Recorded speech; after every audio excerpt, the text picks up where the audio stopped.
Car Con Carne live from home. It's still quarantine con carne, although I'm working on a plan to go back in a car and do something remote, but we're still weeks away from that. Maybe by July, I'll have that figured out. Anyway, Car Con Carne, sponsored by Siren Records McHenry, now offering curbside pickup and online ordering. Check out their new website at sirenrecordsmchenry.com. If you're in a band, if you own a label, if you want to get your product in a store, message Siren Records on social or call the store. Siren Records McHenry, always looking to support local music, as am I. Car Con Carne also sponsored tonight by C&H Financial Services. My guest tonight is Jason Klein. He is a co-owner of Spiteful Brewing, 2024 West Balmoral on Chicago's lovely north side. Hi, Jason. How you doing? Great. I wanted to take this time as people are starting to get out and do a little more. They're feeling a little more comfortable going out and getting things they like and bringing it back, whether it's food or beer. I wanted to focus on independent breweries, and I love your place. It's tucked in this kind of industrial corridor. There's a cool scooter shop around the corner. You've got your location. Starting from the beginning, I look at what you and your partner Brad have done as kind of the American dream. Two guys who like beer, who somehow found a way to make it into a business. Yeah, no, thanks. It pretty much kind of started that way, right?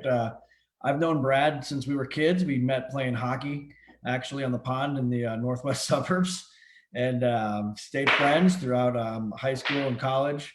And he was in Boulder, I was in Arizona, and wanted to do something together after we both moved back to the city at that point.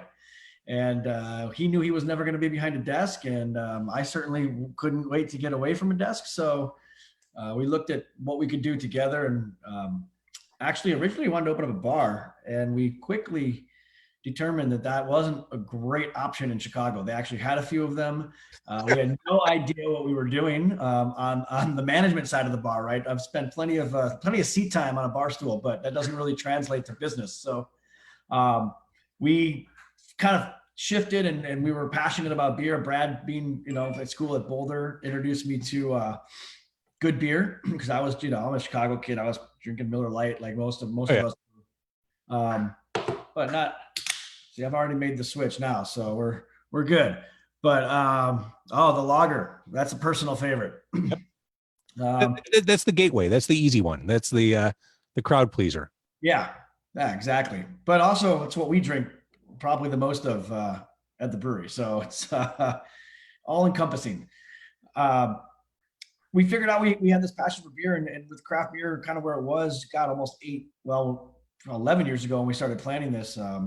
You could do it on a small budget. Like two of us did it in a 400 square foot unit in an industrial building up in Ravenswood.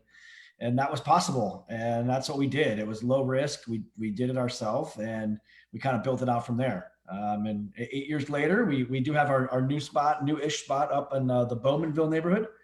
And it's great. We finally do have our bar. Actually, we have a bar now, but we only serve beer, so it makes it pretty easy. And we've got our production in the back, and we still have our original brewery that was about 400 square feet, right? So it's small. It fuels a lot of the beers on tap in the tap room, and then we have a newer, bigger brewery for stuff like what you're drinking and what I'm drinking. So when you started 8 years ago, did you think, well, if this doesn't work, maybe we'll just blank? Because it's a kind of a crapshoot. You just don't know how it's going to pan out. Did you have a plan B, or was this just, we're going to make this work, come hell or high water, we're going to find a way? It was a do or die attitude from the beginning. Failure was never an option we considered. Every business book in the world that you read will say you need to have an exit plan. You need to have if it doesn't work out, what are you going to do? But we didn't. It just isn't something we addressed. We didn't discuss it, and we just forged forward. Now, for us, being just two guys in a 400 square foot place, I mean, our rent was a parking space, right? It was $500 a month. So our overhead didn't exist, which made it a lot easier for us to learn and grow. And it's been a slow burn from two of us to now there's 10 of us, and we make 10 times the amount of beer we did at our height in the smaller space, but we still make a relatively small amount of beer. I mean, our neighbors are half acre, and they make 10 times more beer than we make. So it's all relative, but for us, it was a way to kind of step forward and not think about the risk, because it was low. And if it didn't work, we didn't have too many. Sorry, the dog here is going crazy. Hey. I like that you personally are dog friendly. I like that Spiteful is dog friendly. Yes, well, yeah, from the beginning. I mean, Brad used to bring his dog on a trailer to his bike, and I actually had well, I have a different one, but I had a Pomeranian that would ride in my backpack to work. So we've been dog friendly from the beginning, and they still, big part of like who we are. You mentioned not wanting to open a bar because, yes, lots of bars in Chicago. That said, you mentioned Half Acre. There's certainly no shortage of craft breweries or brewers on the north side of Chicago. What's the competitive situation like? There's no shortage now, but when we started, back in 2012 is when we delivered our first product. There that didn't exist. The Half Acre was certainly there. Beguile was there, but that's it on the north side, really. Metro was a little bit further north than us, but they didn't have a tap room. But outside of that, you didn't have a whole lot, and so we were all kind of in it together, and there's still very much like that. Most of us are friends. We talk all the time. We do a lot of just bouncing ideas off each other, and it's not competitive in a traditional sense, at least not in the Chicago scene. So it's actually makes it's a different dynamic than owning any other business, because you do have that camaraderie that you wouldn't normally have. I wouldn't think, anyways, with like if there was a bar down the street. I don't know, bars might be a little bit different too, but generally it's a very positive atmosphere around, competitive spirit. I swear to God, if we finish this interview and you don't hold the dog up, I'm going to hear about it afterwards. Can you hold the dog up to the camera? This is Biscuit. Yes, Biscuit. Oh, who's a good dog? Not Biscuit, actually, usually, but he's all See, right. right.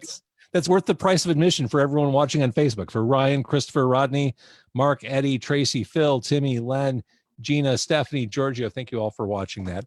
So I should have mentioned this from the get-go. If people want to just stop by, grab a 4-pack, 6-pack, do they have to order in advance, or can they just go right to the counter now? No, you can order in advance. We do walk-ins. We're actually looking at getting open soon here. We're going to open up probably, before too long.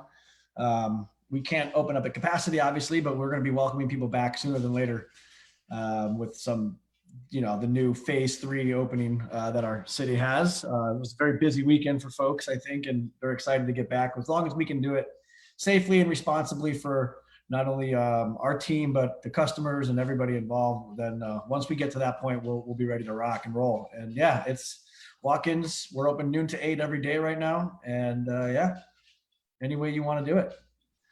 One thing that's great about Chicago, and it's probably not unique to Chicago, but that ability to claim something as your own.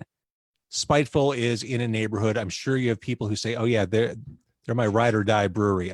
Tell me about your clients. I'm sure customers. I'm sure you have regulars who just, their faces, their names. You have almost a congenial relationship with them. We do. It's great. We always wanted to have the corner bar without the booze. That's kind of the atmosphere we're going for, because we can't sell the booze. But that, everybody's got a favorite corner bar that they go to. Everybody's a regular. At some point in your life, whether whether it was in school or out of school or in your neighborhood, wherever it is, and that's what we wanted to provide, was a very friendly atmosphere where you could just kind of go and it's relaxed and you go at your own pace, and the people behind the bar. We've got a small team, but a very dedicated team, and that makes it very consistent. We haven't really lost anybody other than for other opportunities. So our turnover is very different than a typical bar would be. And I think that adds to what we can provide for our customers. You see the same people.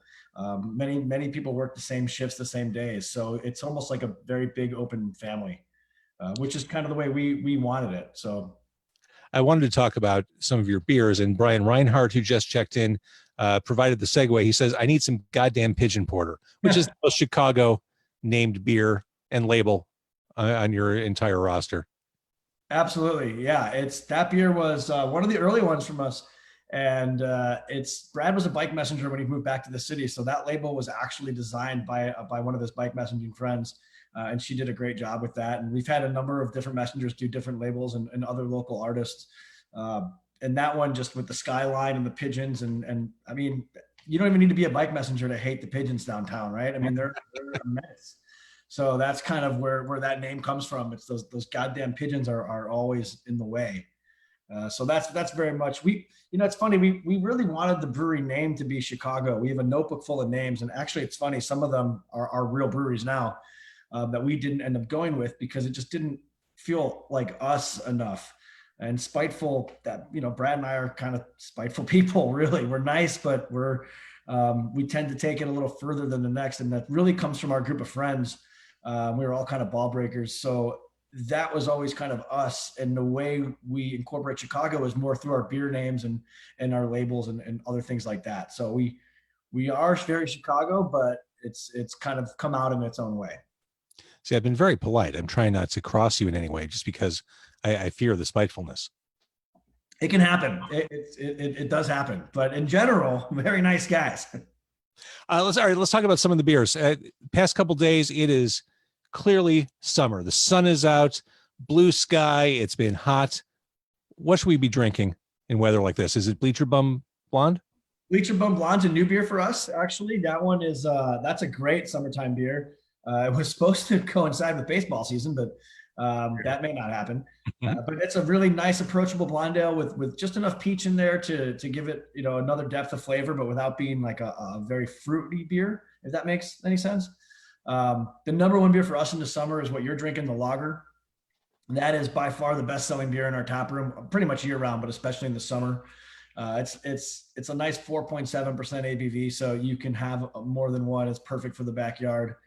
We have a Radler, which a lot of Chicago people are familiar with, the Stiegel Radler. You can't mistake those cans when it's summertime around here.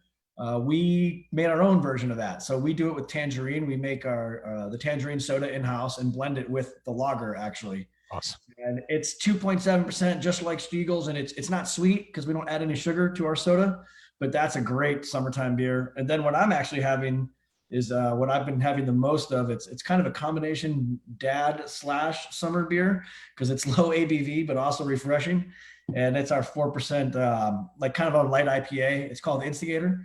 And it's our session IPA that comes in. It's low cal, but we didn't design it to be low cal. It was more of a product of lower ABV, and we still wanted to have a lot of flavor. So those are probably our best summer beers right now. Yeah, and you can't pound working for the weekend. No, I've tried. It's a bad idea at 8% almost. Uh-huh. Yeah, a couple 4-pack of that, and you're walking a different way. So we needed something else in the arsenal to to have a few more in one time. So I think the moral to the story, Jason, is people just need to go to Spiteful Brewing, 2024 West Balmoral, get some beer, try a bunch. Get some beer. We'll be, like I said, we'll be open soon. We're gonna have some food options because that's the only way you're allowed to open right now. And we actually do have a food license, so we're looking to do some brats. Real simple. Oh yeah. But brats and beer. What else could you really ask for? Some big open windows, and yeah, we're ready. Those taps they're lonely. They want to start filling glasses. Absolutely. But I will say we've had beyond amazing support, and never in a million years would I have put money on the support that we've gotten. Just in general, when this whole thing started, it was doom and gloom. And we have been very humbled by the support and the love and the people that keep coming back. You've mentioned our regulars. There are people that come every week for beer, and we thank everyone that has done that. And I know that it's not just for us, and people are doing that all over the city. And it's really great. It's what makes Chicago special is that we take care of our own, and we've certainly seen and felt that recently. And what you said is so true. During this stay at home, the months at home for the pandemic, the mantra for so many of us was, if we're going to buy X, Y, or Z, let's do it from someone local, someone independent, someone from the community. Let's not go to a chain. Let's make sure we support Spiteful. Let's make sure we go to restaurant XYZ, because we know when this whole thing ends, we want these people in our lives. We want to be able to sustain them throughout. And I'm glad that you were seeing that at Spiteful. Yeah, it's been great. Yeah, it's been tremendous actually. So. All right, I'm going to kill the Facebook Live. Thanks to recent joiners, Nick and Chris and Gail. Thank you all so much for watching. And